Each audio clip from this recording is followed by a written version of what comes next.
case, but I'm bringing it up as a concern. I guess that's it for now. Thank you. Mr. Palmer?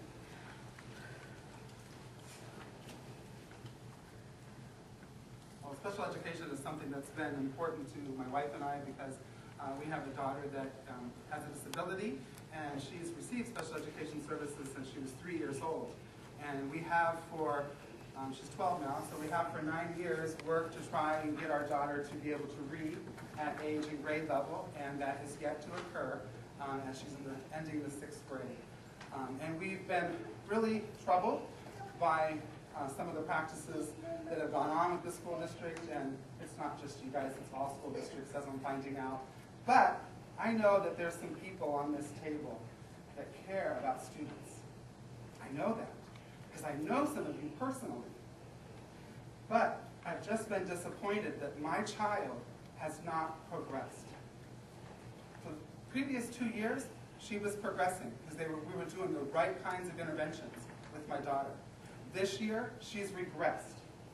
And Ms. Labuti, I asked you in September why the special ed director, Linda Spicer, was coming to my daughter's IEP. Because you know why?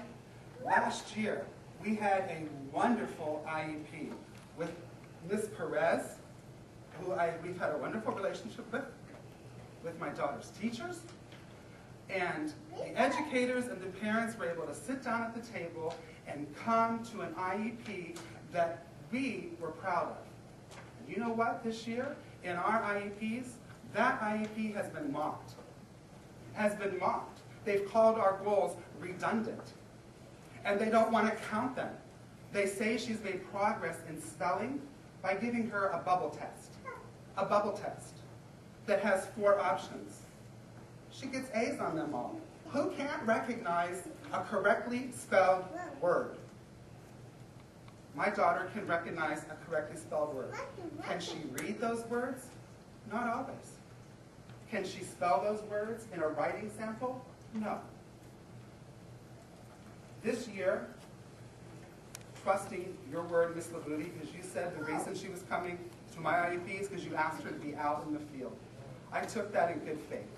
I moved forward, hoping that we could build on the momentum that was created last year, the positive momentum that we had going into this year.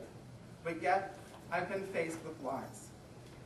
Just at the last IEP meeting on April 26th, I was told that I was looking at assessments, and I asked for, they give you these assessments in standard scores, which is a lot of numbers. They could be 100 and your daughter could be doing bad. They could be 6 and your daughter could be doing great. Because you don't know as a parent. So I asked for those scores in terms of, as a parent, my wife and I could understand. What's the grade level? What's the age equivalent? Oh, we can't give you those scores. Well, this week I asked for my daughter's educational records, and in the educational records is a summary report that right alongside the standard score is the age equivalent and the grade equivalent. That was line number 1. Also in the mail, I received an OT referral for my daughter from the county. It surprised me. It wasn't something we talked about in the 2 meetings we've had with this triennial IEP. So it surprised me. So when I went to the IEP on 4/26, I asked, can you help me understand what's the reason behind this referral? Do you suspect that my daughter has an issue with OT? All of the educational team, the school team there, said, we have no clue what you're talking about, Mr. Palmer. We have not asked for that. And I said, well, who has asked for it? Who made the referral? Linda Spicer says, I'm not sure who made that referral. Maybe my secretary, Mickey Toomey, made it. Isn't that disgusting? Throw your secretary under the bus. Well, I asked for my daughter's educational records, and lo and behold, the request for OT was signed by Linda Spicer. And she also received confirmation addressed to Linda Spicer. So she, of course, knew about that referral. And I hope she could have answered my questions. But now we're past the 15-day time period. I don't know that my daughter will be assessed. I don't know what concerns they have about it. So the latest tactic, Ms. Labuti, is to bring lawyers to my next IEP. That's where we're going to spend our educational dollars. We're going to spend educational dollars on attorneys to come to my IEP. Ms. Cohn, you're the next in line to be the special ed director. Is this how you're going to run things? You know, I recently heard that the decisions we make today become the stories we tell tomorrow. And I don't think these are stories that you guys want to be telling.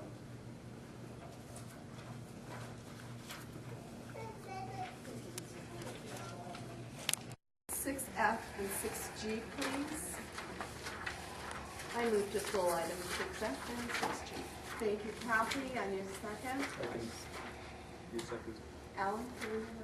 Actually, it was you. You beat me to it. And I need all in favor of pulling items 6F and 6G. Aye. Pull these out. Good night, thank Oh, I you. know. She didn't put the tabs in. Keep track of it myself. Okay. I'm going to ask Mr. Mason to come up. Me?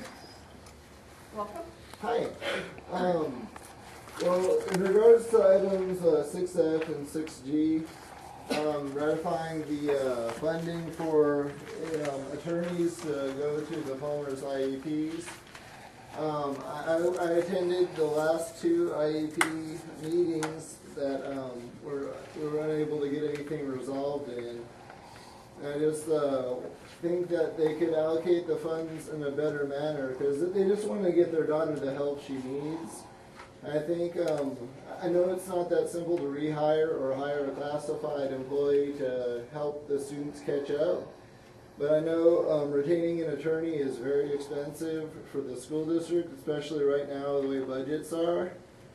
And I just think there's more beneficial things you can do than having attorneys going to IEP meetings for the different parents. Thank you, Mr. Mason. Is that to both items, to items 6F and 6G? Yeah. So to both? Yeah. Okay, thank you. And then I'm going to ask Barbara Camino. You were first. You had to put me second, sorry. Okay. I also wanted to speak a little bit about those items as well, and I just feel like when a lawyer is brought into an IEP, that usually means that the teachers or the school doesn't want to provide what the child needs. So again, kind of like he said, it's the school spending money where it probably doesn't need to be spent. I really feel that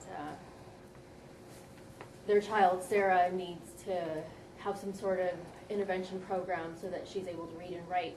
Tonight we heard a lot of children come up and read just beautiful papers that they have written, and I am also a parent of a kid who has dyslexia as well, and just to hear that, I mean, I just was holding back the tears because I don't even know if I'll ever hear my child be able to read and write like that. I mean, to me, that's just, it's amazing that these kids can do that, but I'm sure the Palmers and my husband and I would love for our children to be able to read and write like that someday. Also, I'd like to just add, what if you had a child that couldn't read and write, that had dyslexia, and there was nothing for your child to be able to succeed or to be able to get where they needed to be? I mean, like, what would you do? What would you want for your child? You would want the best for your child. And if there isn't any programs out there to help them at this time, you're kind of like, well, what do we do? Why is our child getting left behind and falling through the cracks? Just kind of want you all to think about that. So as a parent, what if it was your kid? I think that's it. Thank you for listening to me. Chris Camino. Hello. Hi. Welcome. All right, now I'm in the right time. Rise up. If it's all right, I'm going to stay sitting, just so it's easier for me to read kind of the thoughts that I had jotted down. When I think about Hartranft School and the teachers and administrators that chose a career in education, I picture a group of individuals who they want to help our children reach their full potential. And I know for us, the reason that we chose to pay a higher premium for real estate in Rancho Cucamonga was so that our kids could attend the best schools in our Inland Empire. And I attended Central Elementary School and Cucamonga Middle School. Back then it was RCJHS, so that was more of a mouthful. But and after college, I even subbed at this school and some of the schools in the district. And in the last few years, my wife and I, we've discovered that not all children learn the same way. As she was saying, our child has a disability that renders normal teaching strategies ineffective. And we were excited initially when we discovered that our daughter had dyslexia and she was diagnosed, because we thought, great, we've identified the problem. Now we can make some progress on it. But unfortunately, the educational program at Altaloma School District and the WeSelpa have fallen short of helping her. And so if you're wondering, what am I doing here at the Central School District meeting, you know, Weston SELPA is a collaborative. All of our school districts are involved in that. And 3 years ago, I don't think we could have imagined an organization as well-funded and seemingly dedicated to denying children an appropriate education. It seems like WeSelpa pays executive salaries to administrators who prefer hiring lawyers to litigate against students and parents instead of procuring the appropriate services. And at times I wonder what happened to those individuals that got into education for helping students. And it seems more like we're fighting against the system that's there, that's supposed to be helping us. And I know it's hard when you have a student that doesn't fit into the norm, and what you do every day that's successful, and 90-some% of your students is not effective. It can be frustrating. I understand that. And I also know that classroom teachers and RSP teachers are not trained to handle every special need that there is out there. So my question is, why do they claim to be able to? Why is it that when we go to IEPs, we are promised that this program will be effective for our child? Why are the parents who recognize that the school's program is not working demonized and outcast? My wife, she was practically run out of the PTA this year because we're seen as retaliatory or against the school district, when really, you know, we just want our daughter to be able to read. That's the bottom line. And so it seems to me like our education system is at times shameful and it needs improvement, and that's why we're here. We're bringing this to your attention. We're here to ask you to stop spending education dollars on attorneys and to start spending them on helping our kids and getting them the help they need. Thank you. Thank you. Thank you, Mr. Atwood. Yeah, I'm an advocate. So my day job is being a programmer, but other times I'm an advocate. So basically, I get involved in fights with school districts and people having a real bad time. If they're not having a bad time, you know, I won't hear from them. So I've seen a lot of things. I have lots of personal experiences, specifically with Best Krieger, and I have 2 cases right now in Riverside, which we're litigating, actually, and the third one, which we're going to. And in one case, it's a contract. The district violated the contract, so we go through a due process hearing, and the attorney that you're about to hire put in a 50-page document, a notice of insufficiency, and a motion to dismiss, about 50 pages of stuff. Anyway, the hearing office bounced it the following day. They didn't really get it, even before they had to look at our opposition, they bounced it. It was so absurd. And the district paid thousands of dollars for this piece of work. Lawyers like making money, and they like to bill, and they like to run up the tab. So there's really a couple of ways to lose by fighting in this way when you don't have to. First off, when you bring a lawyer to an IP meeting, it's an exceedingly stupid thing to do. It is true that you can bully the parents, but if anybody knows what I know, or any parent, and I make sure that as many parents do as possible, it's wonderful from the standpoint of fighting against the district to face a lawyer in an IP meeting. The tape is running. The lawyer can open his mouth and fall into that tape at any time. It's not a problem for us to have a lawyer in an IP meeting. It just costs the district a couple $1,000 to do it. Right? It costs them what, $500 to drive there and back, and 2-hour meeting at $250 an hour, and that's another $500 to do the paperwork. Pretty soon you run up a couple of grand just to bully the parent. And that tells the parent something. That tells the parent that he has to gird up his loins and fight. And it also tells lots of other parents the same thing. And so, you know, I heard Lori mentioning how she was saving $100,000 and stuff like that on, you know, squeezing a few things out of corners. This bullying is low-hanging fruit. You get into a stupid fight over special education, and $100 grand, just like that. Very easy. You want to save money, then don't pick fights with people. It's what Sun Tzu said in The Art of War, that protracted war is the ruin of the state. And protracted war is the ruin of school districts, too. And basically, you're announcing that you want to fight with people when you bring lawyers to school districts, to IT meetings, when you have the people all get together and lie, and try to figure out a way to screw the kid out of what he ought to get. Usually, just like kids learn in school, it's less trouble just to do the thing than to figure out how not to. Thank you, Mr. Adler. Welcome, Christy. Hello. I'm up. Okay. You're multitasking. I'm a multitask. I heard Kathy say during the budget presentation that we, as a district, that we save money where we can and we spend money where it's important. And so I want you guys to consider that when you're looking at these 2 contracts for attorneys. Specifically, the Best and Krieger, what is it called? Contract in front of you. Krieger means fighter insurance. In front of you, specifically says on the agenda that it's for special education services. So I assume going to bring, and I think that the Palmers have been informed that they were going to come to their IEP meeting, that specific law firm. You know, this is a waste of taxpayer dollars. Pure and simple, it's waste. And, you know, I don't want to remind you that it is an election year. And this is something to consider when you guys are going to be, you know, we have a budget deficit, as was pointed out by your business superintendent, of $16 billion in the state. And to use this kind of money is just a waste. Not to mention the fact that, you know, the case of going after a pastor and his family, it does not bode well for you guys as board members.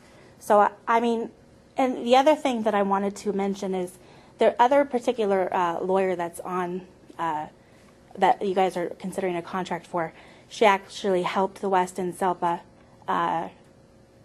rewrite the CAC, Community Advisory Committee bylaws, in an effort to stall community participation.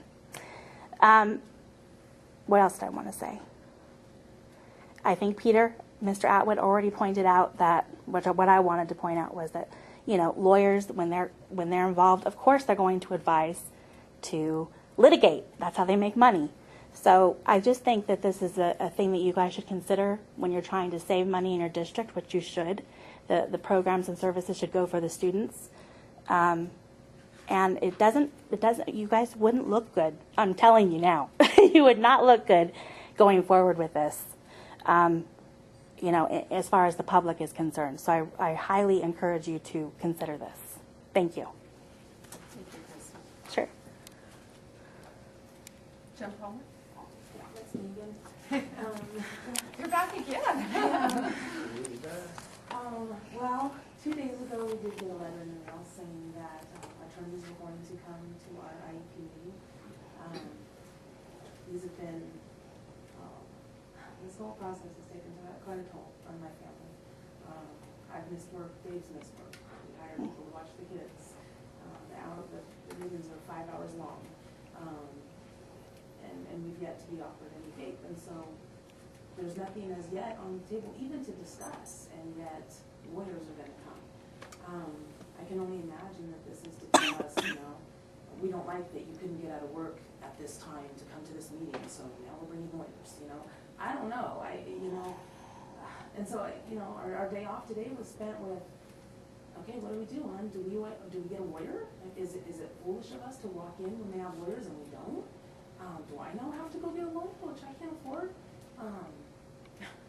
You know, so the whole day has been spent just, and more than just this day. It's been weeks and months and years of simply wanting my child to read. Like Barbara said, that was so great when those kids were up here. They're beautiful. And my first thought was, I wish my kid could read as good as that third grader. She'd be in 7th grade in 2 weeks. All I've ever wanted is my kid to read and spell. That's all I've ever wanted. That was my first thought. You know, Ben was beautiful. I think he's in the 3rd grade. I know there was another girl that was in the 3rd grade for sure. And I thought, I wish my almost 7th grader could read as good as that girl in the 3rd grade. If she could read as good as that girl in 3rd grade, I'd probably be happy and say, yeah, all right, you know, not even close. So I would just like to implore you, if you don't think you know too much about special ed and what's going on, I implore you to go find out, because your superintendents that you've hired and that you work with, they're not interested in helping us help our kids. They're not interested in helping our kids. They're interested in telling us she can have RSP, even though we've shown for years that RSP is not helping her.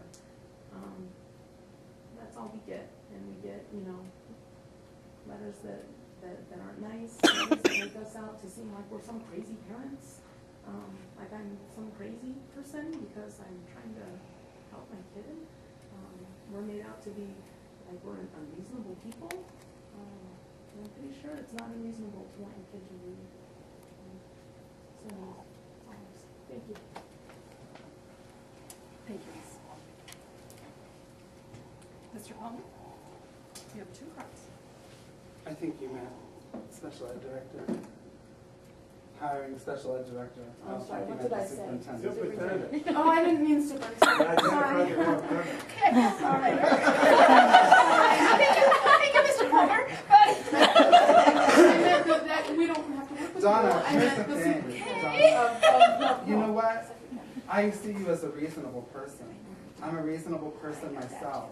We've sat down, we've had conversations. We may not agree, and we may see the world differently, but we can sit down and have a conversation. When you bring a Linda Spicer into the picture, you cannot do that.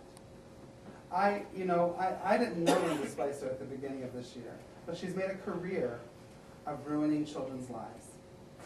Made a career of it in Upland. And then she had a little jaunt over in Alpha Loma School District. And this is her MO. Her MO is to, just smile her way through everything, and at the end of the day, bring the legal team in to clean up the mess, bully the parents, and sweep it all under the carpet and go away. We're not going to go away. This is our community. These people are here because they're a part of our community, my community. You guys are a part of my community. We share this community. We're not going away. Okay? And so, hopefully she's going to retire, but you know what? Upland school districts are still retaining her. Upland School District retains her to follow a case right now that Best and Krieger is working on. And those parents in court, they prevailed. And the lawyers, Best and Krieger, made $114,763 from Upland School District on that case. And because they prevailed, now the parents' attorney's fees had to be paid, which totaled over $95,000. So more than $200,000 was spent on one case, and all the parent wanted was their child to be assessed in an IEP held. I don't think that would have cost $200,000. I'm confused by the school district sending attorneys to our IEP when we haven't even talked about what my daughter needs yet. We haven't even got to that point. We had one meeting on April 5th. It was 3.5 hours long, and all we got through was one report. We came to that meeting having reviewed the report, come with questions written out. We didn't make up questions. We had our questions written out. We went right down the line. But we were still forced to sit there and listen to a report for 75 minutes that we had already read and that everybody else had read. It wasted time. We were then invited back to a second portion of the meeting, and this one went for 5.5 hours. Now we're at 2 meetings for an IEP. We haven't even gotten, all that did was finish writing the assessments and looking at our present levels of performance. We've not even gotten a third of the way through the IEP, and we've already spent 9 hours. You send an attorney 9 hours at $225, and that's what Best Blessing Krieger's fee was for this Upland District thing. So that's over $2,000. That could have given my daughter 20 hours of Benjamin Bell. It's going to be wasted on an attorney to sit in an IEP when she could be given a service that helped her read. It taught her in the way that she needs to be taught how to read, because she can do it. She's an intelligent child, highly intelligent, and she's creative. And Hugh, you said, that movement of one thing creates, what's the impact? What's the impact or the effect of movement on the other things? Well, like I said, I went into the school year. We went into the school year feeling positive because of the movement that was happening with Miss Perez, with Miss Murphy, with Miss Maria Taylor. We went in, Miss Darla Moore. We went in this year with some positive feelings and positive movement in a good direction with our daughter, because she'd maintained the gains her 5th grade year back at the school. And this year, she's lost those gains. She's regressed. I wanted to bring my graph with me tonight, and I forgot it. But here you have growth, growth, growth, and this year, regression, down.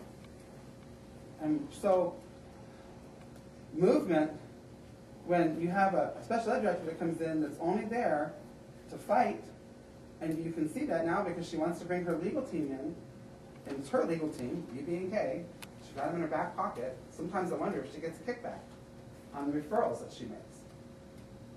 When we do that, now we've created negative movement. We're forced in a position to decide what we need to do next. I don't want to do this. I've seen that it can work. I've seen that I can work. Ms. Perez, she left. But I've seen that we can do this. We've done it. And like I said, I went into this year proud of the IEP that we had collaboratively put together at the end of last year. And I was embarrassed and ashamed that I was mocked when I tried to defend the goals that we wrote collectively. Parents were a part of it. School teachers were a part of it. RSP teacher was a part of it. We felt good about that IEP, and we were mocked. And when we tried to explain the intent behind the goals that we wrote, that's the response we got. They're redundant. Well, let me explain to you what we were trying to help see for growing. They stand by their interpretation of it. They weren't in the room. So I would just encourage you. It's just a plain business decision. Are you going to throw money away and have people upset? Have kids uneducated? I've said this before. They predict future prison enrollment by current special ed enrollment. It's a pipeline. We've got to stop. We've got to stop that pipeline. We've got to think differently. One of the themes of our last IEP is, it's what we do. We've got to stop doing what we do. We've got to think outside the box. We've got to look differently at what we're doing. Not every kid learns in the same way. And it's hard for me to see well-intentioned teachers trying and willing, but they're shut down. Ms. Spicer has been a bully. I mean, we have bullying, training we do with our kids. I know some special ed directors that need to go to bullying training. The last IUP, have you ever seen the seals attacked by a killer whale? Have you ever seen videos of that? How the killer whales, the pod of them, they circle around the seal, circle around it, and they're batting it back and forth. That's how I felt at the last IUP after 5.5 hours. I had broken. I couldn't think straight. I couldn't make a decision at that point. I felt like that seal tossed around by an orca whale. I implore you, sit down and be reasonable at a table. Come together. Figure this out. Listen to parents. Listen. Hear the concerns. Help our children. I've been told that board members can't advocate for one. You must advocate for all. Well, you have in your privy tonight the decision to either hurt one or not? Thank you, Mr. Paul.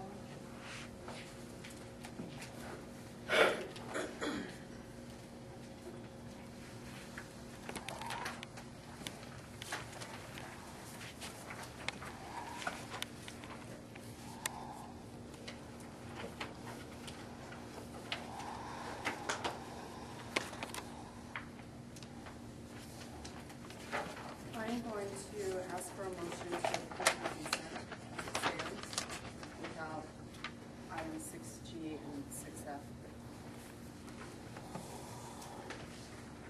And then again, what are you asking? These will be voted on separately, like 6F and 6G. So I need a motion to approve the consent, omitting 6F and 6G. I will move to approve the consent agenda, omitting items 6F and 6G. Kathy, any a second? I second it. On second. Any questions? Any concerns? All those in favor? Aye. Motion is carried. We need a motion to approve 6F and 6G. Together or separately? Okay, a motion to approve 6F. And 6F is the ratification of the legal services agreement with the law offices of Best and Krieger. I move to ratify the legal services agreement with the law offices of Best and Krieger. Kevin move. Any second? Second. Any second? This is a formality. It doesn't move, I can't see, sorry. This is a formality of how we have to vote on these. Any questions? Do we need to ask staff any questions?